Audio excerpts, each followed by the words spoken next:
Olá pessoal, sejam bem-vindos todos e todas de todas as linhas. Eu sou o Eleandro do Maré e hoje é dia 6/9/2019, uma sexta-feira. E sexta-feira geralmente é dia de gira de Exu. Eu estava aqui arrumando o material do meu compadre Maré e conversando com a minha amiga manequim Marina. E a Marina perguntou para mim algo muito interessante que eu sei que é uma dúvida de muitas pessoas. Então vamos conversar a respeito disso. Ela queria saber por que a figura de Exu, ela é relacionada com a figura do diabo. Bom, é muito difícil a gente conseguir identificar em qual situação na história que a figura de Exu foi sincretizada com a figura do diabo. Foram vários acontecimentos, várias interpretações que fizeram este sincretismo. Mas eu posso explicar para vocês, isso é muito importante, que você possa entender em que momento histórico que essa associação, que esse sincretismo foi colocado oficialmente na palavra católica, evangélica de Cristo. Onde foi transformado aquele sincretismo com a palavra oficial. Para isso a gente precisa se reportar na história, lá no ano de 1809. Existia lá na região da África, uma região chamada Yorubalândia, que é um nome bem difícil de ser falado, mas enfim, é a região onde era falado o Yorubá, que hoje é presente nas religiões de matriz africana. Então lá na Yorubalândia, que é uma região onde naquela época existiam muitas tribos naquela pequena região, que hoje é compreendida ali entre isso fica na África Ocidental e hoje é onde pertence ali a Nigéria e o Benin. Pega um pedaço de cada uma das regiões. É muito interessante estudar essa composição das regiões naquela época e jogar para o que nós temos hoje de geografia da região. Mas enfim, naquela região existiam várias tribos. E neste momento histórico de 1800 e alguma coisa, no caso aqui 1809, vivia lá numa daquelas tribos um menino chamado Samuel Crowther. Samuel Crowther tinha 13 anos e um belo dia, como era comum acontecer naquela época, a tribo que ele vivia lá com toda a sua família foi invadida por uma tribo rival. E para vocês que acham que os europeus iam lá na África, combatiam e escravizavam, não era isso que acontecia. Eles atracavam com seus navios na costa da África e ficavam lá aguardando que outros nativos dominantes trouxessem os seus escravos para serem vendidos para eles. Então, as tribos elas se combatiam entre si, aprisionavam os negros da tribo inimiga, pegavam aqueles que eram fortes suficientes para poder ser vendidos, queimava e matava o restante da tribo, e aqueles que eles podiam fazer dinheiro, eles levavam para a costa e vendiam para os navios negreiros, que depois eram levados para a Europa e a grande parte, talvez a maior parte, que acabou vindo para o Brasil. Então, a tribo do Samuel foi combatida e ele foi pego junto com outros familiares e levados e foram vendidos lá para um navio europeu. Acontece que essa transação de venda envolvendo a figura do pequeno Samuel, ela aconteceu diversas vezes. Ele não foi vendido para um único receptador e ele já largou direto no outro continente. Não, ele foi vendido para um, que revendeu para outro, que revendeu para outro. Foram em torno de 6 transações de compra e venda. E nessa jogada toda, ele acabou se dispersando do resto da sua família e ele acabou ficando sozinho no mundo. O que acontece é que ele não chegou nem a desembarcar em outro continente. No meio do caminho, a Marinha, se não me engano, a Marinha Britânica acabou interceptando um navio negreiro e pegou todos esses escravos que ali estavam e levaram eles para Serra Leoa, que era um local onde eles lá tinham uma comunidade anglicana, né, uma comunidade cristã anglicana inglesa, e lá eles cuidavam desses escravos que eram capturados e eles podiam recapturar e tentar dar para eles uma outra vida. Enfim, o pequeno Samuel ele ficou nesta comunidade anglicana e lá ele cresceu, se desenvolveu e ele se tornou um ferrenho cristão. Ele aprendeu e ele virou um soldado cristão, muito grato por ter sido capturado e ficou com muita raiva daqueles costumes, de toda aquela cultura daquele período em que ele viveu com seus familiares na tribo. Então, ele virou um soldado de Cristo, um soldado ferrenho, e ele era muito dedicado, estudava muito, ele era um líder dentre os demais que lá estavam, e ele acabou crescendo muito dentro do movimento anglicano, e ele acabou por fazer faculdade em Oxford, e acabou se tornando lá um grande estudioso, né, da religião cristã, e chegou ao ponto de ser iniciado, condecorado, enfim, bispo. Ele foi nomeado bispo da igreja. E só que isso daí não foi uma coisa muito fácil. Imagina, ele era negro, ele foi o primeiro negro a ser lançado como bispo. E isso causou na época muita controvérsia. Então ele precisou provar que ele era capaz de ser um bispo e levar a palavra de Deus segundo os ensinamentos cristãos que ele recebeu.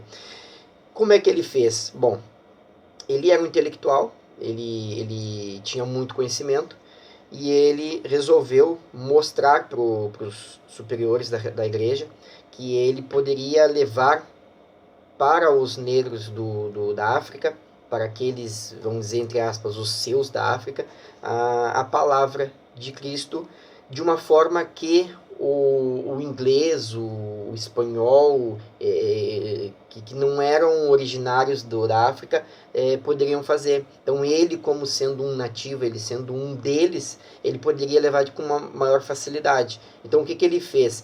Ele já tinha vários livros escritos, várias obras, então ele pegou e traduziu a Bíblia católica, traduziu a Bíblia escrita em inglês, ele traduziu para o Yorubá.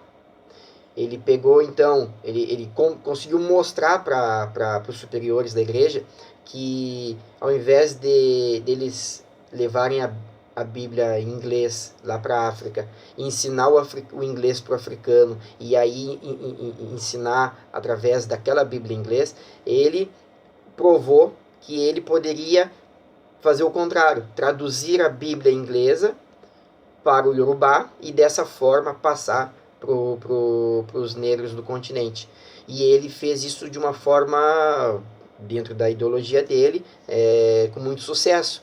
Só que, a essas alturas, ele já tinha uma antipatia, vamos dizer assim, muito grande pelos rituais todos, aquele culto a orixás, até porque ele foi criado praticamente, toda a doutrina religiosa dele, dos 13 anos até essa condecoração como bispo, ele foi total do lado cristão, do lado da Bíblia cristã.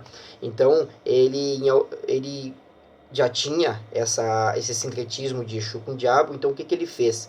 ele pegou uma passagem lá da Bíblia, aquela passagem lá que fica lá no livro de Mateus, capítulo 4, versículo 1, onde Deus chega para Jesus e fala para ele, manda Jesus ir para o deserto, e lá Deus ordenaria que o diabo tentasse Jesus, né?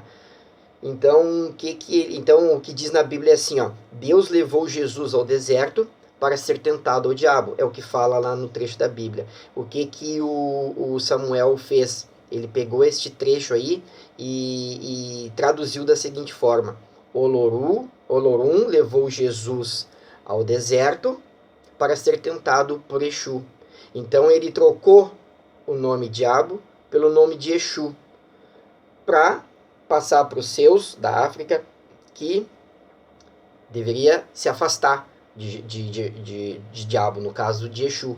Então, dessa forma, a associação, o sincretismo de Exu com diabo vem de outras histórias que a gente não consegue identificar qual exatamente que deu esse sincretismo. Mas é neste momento, com esta atitude de Samuel, de trocar a palavra diabo por Exu, que faz com que, oficialmente, dentro da palavra da Bíblia, dentro da palavra, segundo, né, de Deus, ficasse ali grafado que Exu seria diabo. Então, a partir daí, todas as traduções, então, se você colocar, por exemplo, lá no Google, no Google Tradutor, se você escrever Exu em Yorubá, que no lugar do X é o S, né? Então, se você escrever lá Exu, E-S-U, não precisa colocar lá os acentos, as aspas, não precisa, bota só o E-S-U. Se você colocar lá em Yorubá, E-Su, e mandar traduzir para qualquer língua que seja, português, inglês, qualquer língua que seja, a tradução sempre vai ser diabo. Porque então, a partir desta ação do Samuel, ele que já era um bispo da igreja, ele tinha o poder, né, segundo a igreja cristã, ele passou a ter o poder de falar pela palavra de Deus. Ele era um representante da palavra de Deus. Então ele tinha a voz oficial, e com essa tradução que ele fez do inglês para o Yorubá, colocando ali o seu pensamento, ele acabou colocando Exu oficialmente como diabo na Bíblia cristã. O que a gente precisa atentar é o seguinte: se Samuel conseguiu fazer isso dessa forma, de uma forma deliberada e de uma forma errada, fazer essa associação, né, e ele colocou isso dentro da palavra oficial da igreja, eu fico imaginando quantas outras coisas da Bíblia não foram traduzidas de forma errada, né? Porque se você olhar na Bíblia também vai estar escrito lá, e na Bíblia é escrito em português, e a gente sabe que isso é de uma forma errada. Exu não é diabo, Exu não é um ser demoníaco. Depois, mais adiante, nós vamos conversar sobre o que é o Exu, quem é o Exu, qual é a função, onde se insere Exu dentro da evolução dos espíritos, dentro da missão que os espíritos têm para com os demais espíritos e para si próprio dentro do contexto de evolução. Então a gente vai depois entender que Exu não é diabo, né? Para quem está fora, para quem quer denegrir as nossas religiões, obviamente eles vão fazer isso, principalmente os evangélicos, mas nós sabemos que não é isso. Nós que trabalhamos com Exu, nós que temos um carinho, nós que dedicamos a nossa vida, entregamos a nossa vida para Exu, a gente sabe que Exu não é isso. Quando eu falo Exu de fato, Exu de lei, Exu que trabalha dentro da lei de Deus, Exu que não transgride a lei, Exu que trabalha por nós, que tem uma função espiritual, uma missão, que é nos conduzir no nosso caminho, levar nós pelo nosso caminho para que a gente possa cumprir com as missões que nós viemos predeterminado. Então Exu não é diabo. Infelizmente, através dessa passagem aí deste homem chamado Samuel Crowther, oficialmente, na palavra de Deus da Igreja Católica, está lá, Exu como diabo, o que a gente sabe que não é.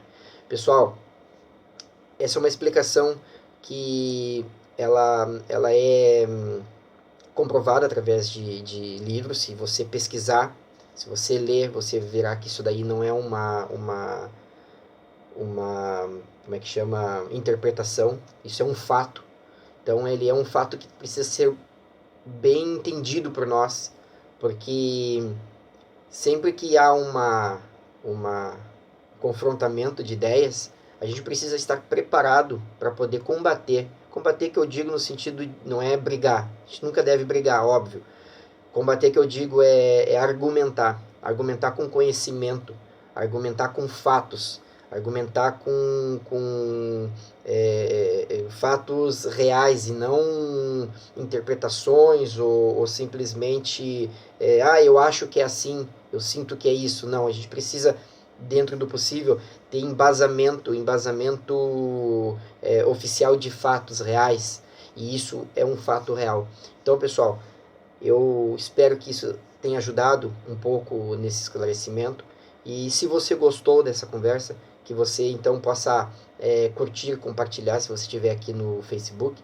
Se você estiver me assistindo através do YouTube, que você possa então se inscrever no canal, curtir ele ali e, dentro da medida do possível, se você puder, indicar e compartilhar para os demais irmãos, demais amigos, porque isso é um ponto muito importante que a gente precisa entender. Tá bom, pessoal? Agradeço muito. Eu vou ficar aqui, vou seguir aqui fazendo a limpeza do chapéu do meu amigo Maré, porque logo mais à noite tem gira e é sempre muito bom estar junto com ele, estar junto com os demais Exus que a gente conhece, que a gente gosta, que a gente tanto confia. Tá bom, pessoal? Muito obrigado e até mais.